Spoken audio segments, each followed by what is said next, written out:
24/8/2025 ನಡೆಯುವ ಜಿಲ್ಲಾ ಸಹಕಾರಿ ಕೇಂದ್ರ ಬ್ಯಾಂಕಿನ ಚುನಾವಣೆಗೆ ಈ ದಿನ ಏನು ಹಾಲಿ ಇರ್ತಕ್ಕಂಥ ಎಲ್ಲ ನಿರ್ದೇಶಕರು ಇಬ್ಬರು ಹೊಸಬರು ಪಾವಗಡ ಮತ್ತು ಮಹಿಳಾ ಕ್ಷೇತ್ರ ಇನ್ನೆಲ್ಲ ಹಾಲಿ ಇರ್ತಕ್ಕಂಥವ್ರಿಗೆ ನಮ್ಮ ಏನು ಅಧ್ಯಕ್ಷರು ಸಹಕಾರಿ ಸಚಿವರು ಕೆ ಎನ್ ರಾಜಣ್ಣ ಅವರು ಅರ್ಜಿ ಹಾಕೋದಕ್ಕೆ ಅವಕಾಶ ಮಾಡಿಕೊಟ್ಟಿದ್ದಾರೆ. ಈ ದಿನ ಎಲ್ಲರೂ ಅರ್ಜಿ ಹಾಕಿದ್ದೀವಿ. ಆಮೇಲೆ ಹಿಂದೆ ಒಂದು ಮಾತಿತ್ತು, ಭಾಳ ವರ್ಷದ ಒಂದು 20-25 ವರ್ಷದ ಕೆಳಗೆ ಇಂದಿರಾ ಗಾಂಧಿ ಹೆಸರು ಹೇಳಿ ಅರ್ಜಿ ಹಾಕಿರೆ ಗೆಲ್ತಾರೆ ಅಂತ. ಆ ರೀತಿ ಇವತ್ತು ರಾಜಣ್ಣ ಸಾಹೇಬರು ಹೆಸರು ಹೇಳಿದರೆ ಅರ್ಜಿ ಹಾಕಿರೆ ಲಾಸ್ಟ್ ಟೈಮು ಅಷ್ಟೇ ನಂದು ಯುನಾನಿಮಸ್ ಆಯಿತು. ನಾನು 2 ಸರಿ ಹಿಂದೆ ಪ್ರಯತ್ನ ಮಾಡಿದ್ದೆ, ಆಗಿರಲಿಲ್ಲ. ರಾಜಣ್ಣವರು ಜೊತೆಲೇ ಮತ್ತು ಅವ್ರ ಸಹಕಾರದಿಂದ ಕಳೆದ ಸಾರಿ ನಂದು ಯುನಾನಿಮಸ್ ಆಯಿತು. ಅದೇ ರೀತಿ ಹೋದ ಸರಿ ಅವರು ಮಂತ್ರಿ ಇರಲಿಲ್ಲ, ಶಾಸಕರಿರಲಿಲ್ಲ, ಸರ್ಕಾರ ಇರಲಿಲ್ಲ. ಅಂಥ ಸಮಯದಲ್ಲಿ 14 ಅವಿರೋಧವಾಗಿ ಆಯ್ಕೆ ಆಗಿದ್ದು. ಈಗ ಸರ್ಕಾರ ಇದೆ, ಸಹಕಾರ ಇದೆ, ಅವರು ಸಹಕಾರದಲ್ಲಿ ಭಾಗ ಆಗಿರೋದ್ರಿಂದ ಈ ಸರಿನೂ ನಾವು ಭಾಗಶಃ ಎಲ್ಲ ಅವಿರೋಧ ಆಯ್ಕೆ ಆಗುತ್ತೆ ಅಂತಕ್ಕಂಥ ಆಶಾಭಾವನೆ ಇದೆ. ಯಾಕೆ ಅಂದರೆ ಅದು ರಾಜಣ್ಣ ಅವರ ಇರ್ತಕ್ಕಂಥ ಶಕ್ತಿ, ಸಹಕಾರಿ ಕ್ಷೇತ್ರದಲ್ಲಿ ಅವರು ಪಕ್ಷಾತೀತವಾಗಿ ಜಾತ್ಯತೀತವಾಗಿ ಎಲ್ಲ ವರ್ಗದ ಮತ್ತು ಎಲ್ಲ ಪಕ್ಷದವ್ರನ್ನ ಒಟ್ಟುಗೂಡಿಸಿ ಕರ್ಕೊಂಡು ಹೋಗ್ತಕ್ಕಂಥ ಶಕ್ತಿ ಅವ್ರಿಗಿರೋದ್ರಿಂದ ಈ ಚುನಾವಣೆಗೆ ಯಾರೂ ಸ್ಪರ್ಧಿಯಾಗಿ ಯಾವುದೇ ಕ್ಷೇತ್ರಕ್ಕೆ 14 ಇದೆ, 14ರಲ್ಲಿ ಹೆಚ್ಚು ಕಮ್ಮಿ ಯಾವುದಕ್ಕೂ ಬರಲ್ಲ ಅಂಥೇಳಿ ನಾನು ಒಂದು ಆಶಾಭಾವನೆಯನ್ನು ನಮ್ಮ ಸಾಹೇಬರು ಆದಂಥ ಕೆ ಎನ್ ರಾಜಣ್ಣ ಅವರ ಪರವಾಗಿ ನಾನು ವ್ಯಕ್ತಪಡಿಸ್ತಾ ಇದ್ದೀನಿ. ಇನ್ನು ನಮ್ಮ ಕ್ಷೇತ್ರದಲ್ಲಿ ನಾನು ನಿಂತಿರ್ತಕ್ಕಂಥ ಕ್ಷೇತ್ರದಲ್ಲಿ 48 ಮತಗಳು ಇಡೀ ಜಿಲ್ಲೆಯಾದ್ಯಂತ ಇದೆ. ಹಾಲು ಉತ್ಪಾದಕರು ಮತ್ತು PLD ಬ್ಯಾಂಕ್ ಎಲ್ಲರನ್ನೂ ಭೇಟಿ ಮಾಡಿದ್ದೀನಿ. ಅವರೆಲ್ಲ ಸೇರಿ ನನಗೆ ಬೆಂಬಲವನ್ನು ವ್ಯಕ್ತಪಡಿಸಿದ್ದಾರೆ.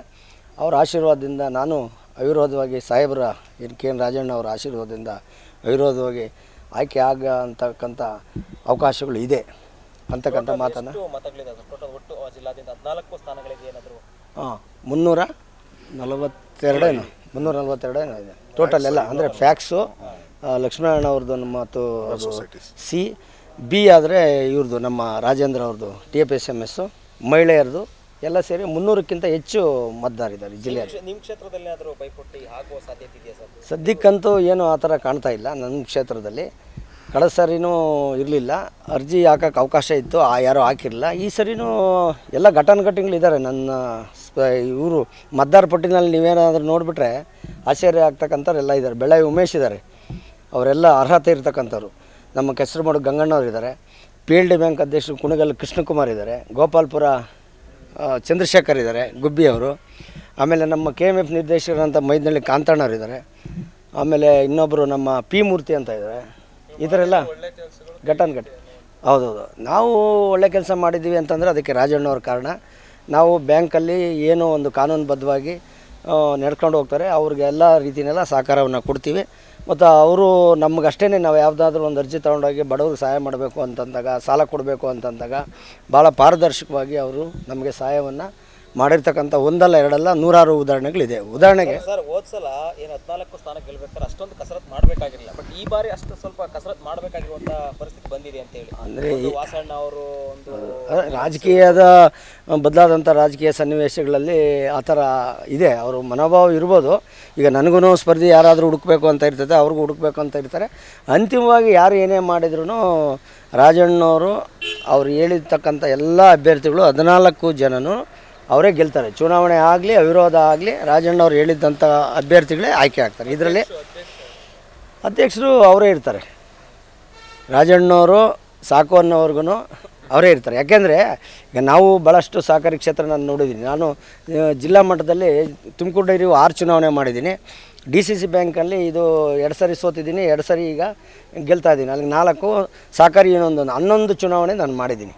ಹಂಗಾಗಿ ಆ ಚುನಾವಣೆ ತಂತ್ರಗಾರಿಕೆಯಿಂದ ಹಿಡಿದು ಅವು ಯಾವ ರೀತಿ ಮಾಡಬೇಕಂತಕ್ಕಂಥದ್ದನ್ನು ಯಾರ್ಯಾರನ್ನ ಅಭ್ಯರ್ಥಿ ಮಾಡಿದರೆ ಏನಾಗುತ್ತೆ ಅಂತೇಳಿ ರಾಜಣ್ಣ ಸಾಹೇಬ್ರಿಗೆ ಚೆನ್ನಾಗಿ ಗೊತ್ತಿದೆ. ಹಂಗಾಗಿ ಅವರು ಎಲ್ಲ 14 ಸ್ಥಾನನೂ ಅವ್ರು ಹೇಳಿದ್ರೆ ಆಯ್ಕೆ ಆಗ್ತಾರೆ. ಅದರಲ್ಲಿ ಯಾವುದೇ ಸಂಶಯ ಇಲ್ಲ.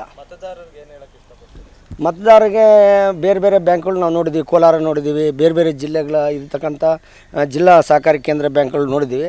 ಅದರಲ್ಲಿ ಒಂದು 2ರಿಂದ 3 ಅಥವಾ 4 ಇಡೀ ರಾಜ್ಯದಲ್ಲಿ ಚೆನ್ನಾಗಿರ್ತಕ್ಕಂಥವು. ಅದರಲ್ಲಿ ತುಮಕೂರು ಒಂದು. ನಬಾರ್ಡಿಂದ ಒಂದು ಇನ್ಸ್ಪೆಕ್ಷನ್ ಮಾಡ್ತಾರೆ, ಆಡಿಟ್ ವರದಿ ಇನ್ನೊಂದು ಮತ್ತೊಂದು ಎಲ್ಲ ವರ್ಗ ಇದೆ. ನಮ್ಮದು ಲಾಭ ಬರ್ತಾಯಿದೆ, ಯಾವುದೇ ದುರುಪಯೋಗದಿಲ್ಲ. ರಿಕವರಿ ಪರ್ಸೆಂಟೇಜು 97-98% ಇದೆ. ಹಂಗಾಗಿ ರಾಜಣ್ಣವರ ಒಂದು ಬಿಗಿ ಆಡಳಿತದಲ್ಲಿ ಈ ಜಿಲ್ಲೆಯಲ್ಲಿರ್ತಕ್ಕಂಥ ಎಲ್ಲ ರೈತಾಪಿ ವರ್ಗದವ್ರಿಗೆ ಮತ್ತು ಬೇರೆ ಬೇರೆ ಚಟುವಟಿಕೆ. ಈಗ ಯಾರೋ ಒಬ್ಬ ಏನೋ ಒಂದು ಸಣ್ಣ ಕೆಲಸ ಮಾಡಬೇಕು, ಒಂದು ಕಸುಬು ಮಾಡಬೇಕು, ಅಂಥವ್ರಿಗೂ ಸಾಲ ಕೊಡ್ತಾರೆ. ಆಮೇಲೆ ಅವ್ರಿಗೆ ಸೆಕ್ಯೂರಿಟಿ ಇರಲ್ಲ, ಸೆಕ್ಯೂರಿಟಿ ಇಲ್ಲದೆ ಇರ್ತಕ್ಕಂಥ ಬಡವ್ರನ್ನ, ಇವಾಗ ಯಾವುದೋ ಒಂದು ವರ್ಗ ಅವ್ರಿಗೆ ಜಮೀನು ಇರಲ್ಲ, ಸಾಲ ತೊಗೊಳಕ್ಕೆ ಅವ್ರ ಕೈಲಿ ಆಗಲ್ಲ, ಅಂಥವ್ರಿಗೆ ಯಾವುದೋ ಒಂದು ರೂಪದಲ್ಲಿ ಸಾಲವನ್ನು ಕೊಟ್ಟು ಅವ್ರನ್ನ ಆರ್ಥಿಕವಾಗಿ ಮೇಲೆತ್ತಕ್ಕಂಥ ಕೆಲಸವನ್ನು ರಾಜಣ್ಣವರು ಮಾಡ್ತಾಯಿದ್ದಾರೆ.